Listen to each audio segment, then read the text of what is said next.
The current NFL division alignment has been in place since 2002. But what if the league decided to try something new? My new divisions will allow for better tailgate potential, better road trip potential.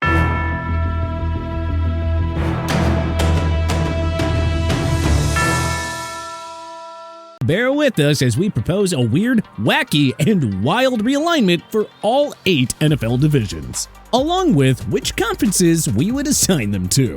Number 1, the Super Team Division, AFC. This division is clear-cut and straightforward. Let's group 4 of the league's best star-studded teams, one set up for long-term success, into one division and let chaos ensue. Ravens fans are still waiting for Lamar Jackson to deliver the franchise's 3rd Lombardi trophy, but Jackson's ridiculous 58-19-0 regular season record and 2 MVP awards are all you really need to know. These Ravens are in contention every year, and perhaps it's only a matter of time until they actually break through. The Kansas City Chiefs are the class of the NFL, having won 4 AFC championships and 3 Super Bowls since Patrick Mahomes became their starter in 2018. The team has reached the AFC title game in each of the last 6 years. The Chiefs cemented themselves as a dynasty after defeating the 49ers in Super Bowl 58 to complete a Super Bowl repeat. And as long as they have Mahomes and Andy Reid, KC will always be in the mix. The Philadelphia Eagles won it all in the 2017 season and just barely lost a heartbreaker to the Chiefs in Super Bowl 57. They are an annual contender under GM Howie Roseman, who's assembled a star-studded core led by Jalen Hurts, Devontae Smith, AJ Brown, Saquon Barkley, Jordan Davis, Jalen Carter, Josh Sweat, and Darius Slay. The 49ers have played in 4 of the last 5 NFC Championship games under Kyle Shanahan, losing 2 Super Bowls to Mahomes' Chiefs. Nick Bosa, Fred Warner, Brock Purdy, Trent Williams, Christian McCaffrey, Deebo Samuel, Brandon Ayuk, and George Kittle. Yeah. Enough said. All 4 of these teams are capable of winning now and over the next 5 years. So heck, who wouldn't want to see them duke it out in the same division? Number 2, the we're so close to winning our first Super Bowl division, NFC. This division features 4 Super Bowl contenders whose windows are wide open, but also ones who have yet to lay their hands on the Lombardi trophy. The Bengals lost 2 Super Bowls to the 49ers in the 90s and endured over 30 years of mediocrity. But in Joe Burrow's last 2 healthy seasons, they've played in 1 Super Bowl and 2 AFC Championship games. Burrow is a top 5 QB in the NFL. He has the league's 2nd best wide receiver in Jamar Chase and a championship-caliber defense to lead the way. It just feels like a matter of time until the Bengals break through with their first title. Of course, the other 3 we're so close teams in the division would have something to say about it. Dan Campbell's Lions were a couple of non-costly miscues away from beating the 49ers and advancing to their first Super Bowl. Loaded with elite young talents like Amon-Ra St. Brown, Sam Laporta, Jahmyr Gibbs, Penei Sewell, Aiden Hutchinson, and Terrion Arnold to complement star QB Jared Goff, Detroit has all the pieces in place to win multiple Super Bowls this decade. The Houston Texans came out of nowhere to win the AFC South last season thanks to the help of young superstars CJ Stroud, Will Anderson Jr., Derek Stingley Jr., Nico Collins, and Tank Dell. With Stephon Diggs and Danielle Hunter now coming to town, the Texans look like a team that is finally set to break through and win their first Super Bowl. The Jaguars are on the right path with Trevor Lawrence and Doug Peterson steering the ship. They are loaded with a mix of young talents like Josh Allen, Trayvon Walker, Travis Etienne, Brian Thomas Jr., and standout veterans like Brandon Scherf, Christian Kirk, and Evan Ingram. If Lawrence can find consistency and hit his full ceiling after 3 up-and-down seasons, the Jaguars may soon celebrate their first Super Bowl as well. I mean, hey, they were in the Elite 8 2 years ago. Number 3, the Chokers Division, NFC. To be eligible for this division, these 4 teams must have 0 Super Bowl banners hanging in their stadiums. These teams have long histories of turning out super talented teams loaded with Hall of Fame-like talents, only to choke when the lights burn bright. The Falcons, well, what can we say? 28-3 will always loom over this franchise. But how about when they blew a 17-point lead to the 49ers in the 2012 NFC Championship game, getting crushed by the 6th-seeded Green Bay Packers as the number 1 seed in the 2010 divisional round? Yeah, those suck too.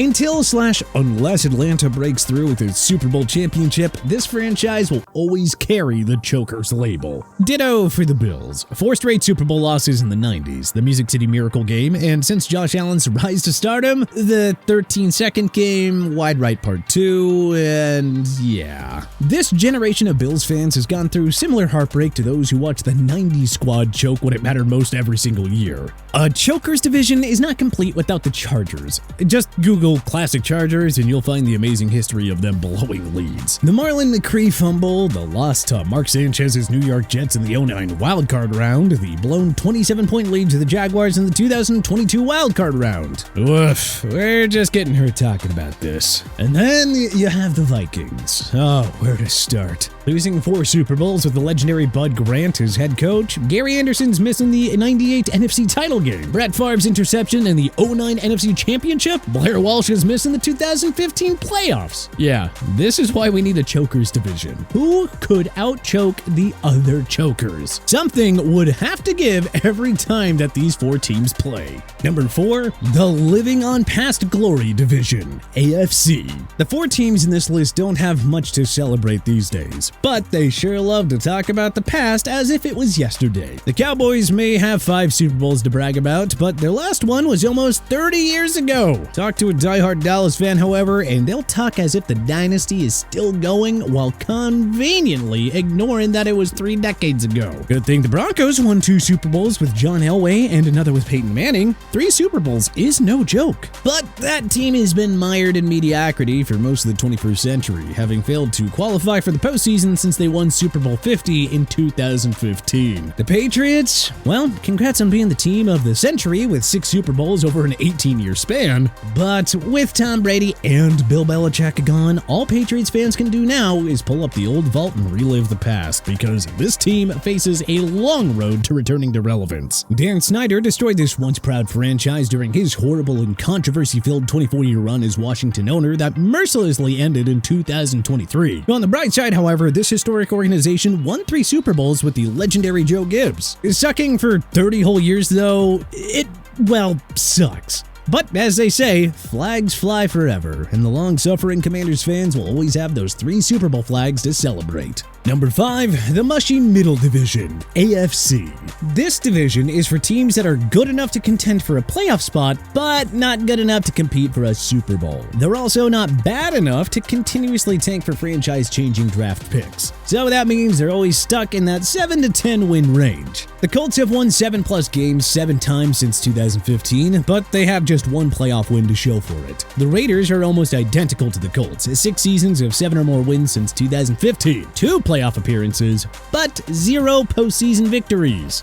Since 2016, the Seahawks have finished with 7 to 10 wins 6 times. Since 2017, they have just 1 playoff victory, that being against the Philadelphia Eagles in the 2019 wildcard round. And the Titans, oh boy, they sure are something else. They had 4 straight 9-win seasons from 2016 to 2019. That was followed by back-to-back AFC South Division titles with one-and-done playoff exits in 2020 and 2021, as well as a 7-10 finish in 2022 and a 6-11 record in 2023. So there you go, 4 teams that can compete for wildcard appearances, but not much more. Also, never bad enough to tank. Hey, someone would have to win the mushy middle division, and someone would have to finish last place and put themselves in a position to tank. Number 6, the can never have nice things division, AFC. This division is reserved for teams whose fan bases endure torture every year. They are mostly lousy and almost never in title contention. And when they are a playoff team, they just break their fans' hearts by stinking up the big games. The Cardinals franchise hasn't won a league championship since 1947, when they were based in Chicago.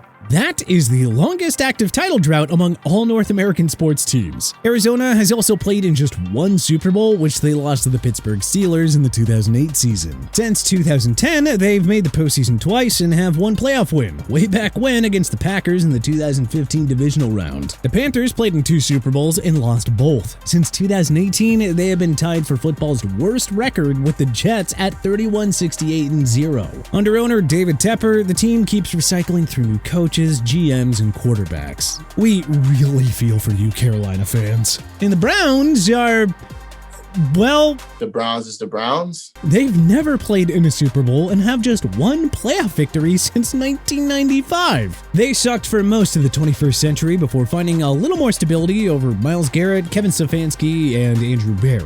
Still, 1 playoff victory in this century is not much to celebrate. The Jets have been an absolute media circus since the Rex Ryan, Mark Sanchez days. Just when Aaron Rodgers' arrival was supposed to change everything in 2023, he suffered a season-ending Achilles tear minutes into his debut. Unless Rodgers can bring the Jets back to relevance at the tail end of his career, they won't escape their place in this division. Number 7, the historically significant division, NFC. This division consists of 4 of the NFL's oldest and most storied franchises. You have to keep the Bears and Packers in the same division. They are the most storied NFL rivalry of all time. And literally just nobody benefits here from splitting them up. The Bears and Packers are over 100 years old. The Giants and Steelers were established in 1925 and 1933 respectively. The Steelers have 6 Super Bowls, 4 apiece for the Giants and Packers. The Bears have 1, but those 8 NFL championships before the AFL-NFL merger kind of speak for themselves. To maintain historic rivalries, there has to be that one division with teams who have historic significance. These 4 perfectly round it out. Number 8, the we've had our time in the sun but are mostly irrelevant division, NFC. Each of these clubs has at least 1 Lombardi trophy, but there really isn't any historic consistency or long-term relevance to speak of. The Rams have 4 NFC Championship banners and 2 Super Bowls dating back to 1999. But they have really struggled to develop much of a fan base, both in St. Louis and outside of Los Angeles. Remember, they also didn't make the playoffs once from 2005 to 2016 either. Don Shula led Miami to consecutive Super Bowl championships in 1972 and 73, including the only perfect season in the former year. They also made 2 more Super Bowls in the 80s, but lost both of them. Ever since Dan Marino's retirement, however, Miami's been completely irrelevant. 1 playoff victory in the 21st century and 4 playoff berths since 2002. The Saints won their lone Super Bowl in 2009, had some more fun runs with Drew Brees, but never got to another title. They are a 7-9 win team at best these days. Good thing they had their moment in the sun more than a decade ago. The Bucs have 2 Super Bowl victories this century, but with Tom Brady long gone, they've lost their swagger and magic. Nobody outside of Tampa really follows the Bucs anymore now that the GOAT is gone. So there you have it. What changes do you think you would make to our NFL divisional realignment? Do you agree with our groupings? Let us know in the comment section below. If you like this video and learned a thing or two, clicking the like button helps out a ton. And hey, we appreciate it. If this is your first time coming around to TPS though, subscribing is a great idea because we put out videos like this every single day. But as always, thanks for watching and we'll see you guys next time.